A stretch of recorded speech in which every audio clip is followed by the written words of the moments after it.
Now, I have to say I've been looking forward to getting to this section for quite some time.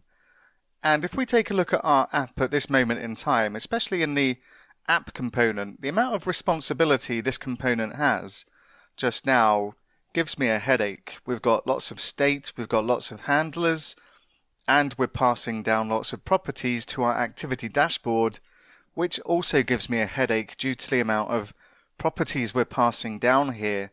And this is really just acting as a middleman. Now, the beautiful thing about using a state management solution such as MobX is that we can lift all of our states outside of our components and put it into a centralized state store. And MobX is really nice and simple to use as well.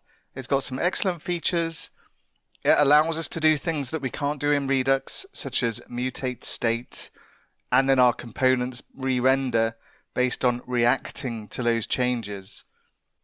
And I really like using React and MobX together. So let's go ahead and set up MobX. And what we're going to start with is installing MobX, of course. We're going to need that. So I'm just going to open a new terminal window, and don't forget to cd into client app. Otherwise you'll end up getting loads of errors and creating a node modules folder. And I make that warning because I did that just now, and whilst I was recording, and had to scrap that one and start again. So that's why I've kind of reminded you now. So cd into the client app, and what we want to do is install MobX. And in order to provide the connectivity to our React components, what we're going to also use is MobX React, and we're going to use the light version because there is a MobX React, and at the moment that's on version 6, and it's kind of like an in-between library, so it allows you to use class components and functional components. But this MobX React Lite library allows us just to use functional components, and we wouldn't be able to use this with class components. But it provides us with what we need to allow our components to connect to the store. So I'm going to install these two. And this adds the packages, and because MobX and MobX React Lite are both written in TypeScript, then we get excellent TypeScript support for these two packages.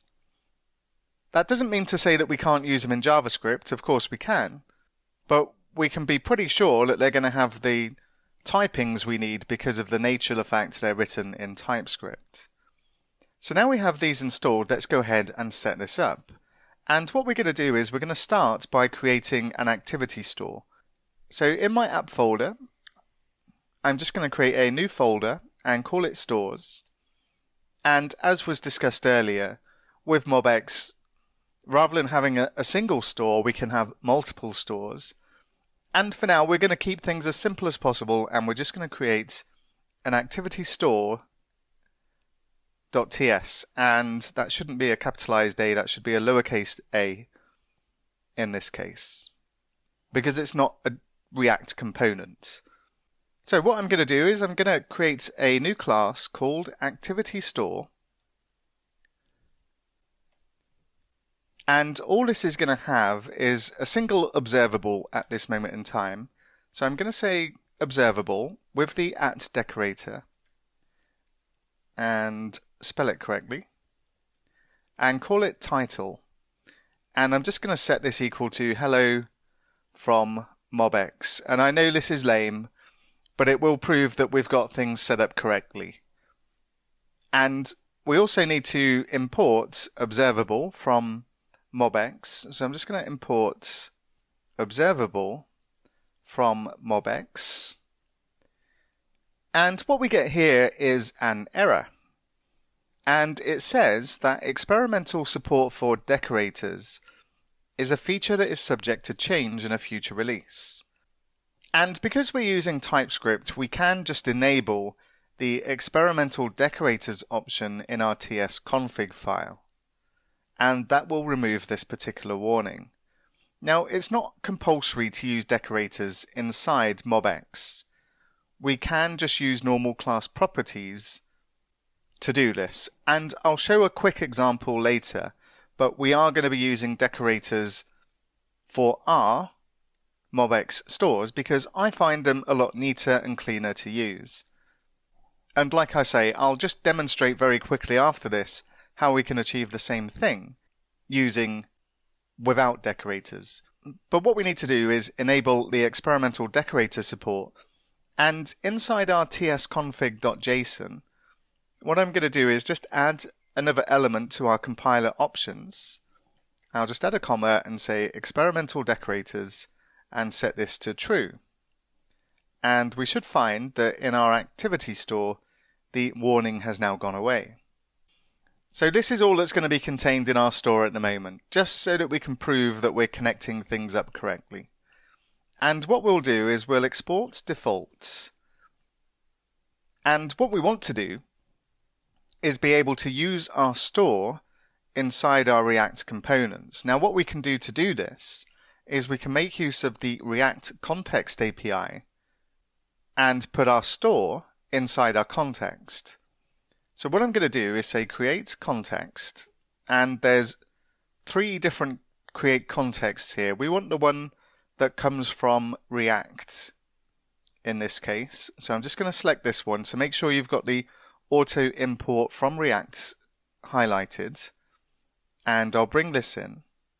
And then what we can do is say new activity store, and we want to create a new instance of our activity store and add this to our context. So what we can do now is we can access our store from our components by using the useContext hook. And what I'll do is I'm just going to go to my very, very busy app component just to demonstrate this particular aspect. And inside, let's find a good place to put this actually. I'm just going to add it just right at the top, just below where we're declaring our app. And I'm going to say const activity store equals use context, and we'll get the auto import from React. And then I'm just going to say activity store. And that hasn't automatically imported it. So I'm going to need to manually import this on this occasion. So I'm just going to say import activity store from the stores and activity store. And now we've got access to our activity store inside our app component. So let's add a header or some text to our page just so we can see this in action. And just inside the container, I'm just going to add an h1 tag. And inside here, I'm going to say activity store.title. And if I go ahead and take a look at my browser, I can see that we've got access to the title property from our store. I know this is lame, and we will do something better with MobX very shortly.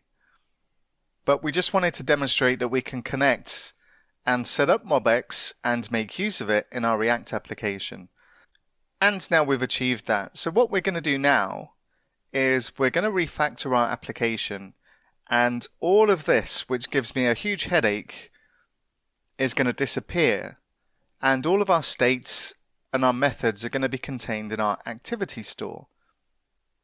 So by the end of this, we're going to end up with roughly the same thing, but our components are going to just be providing the data for the view, and they're not going to be concerned with about states or passing down properties.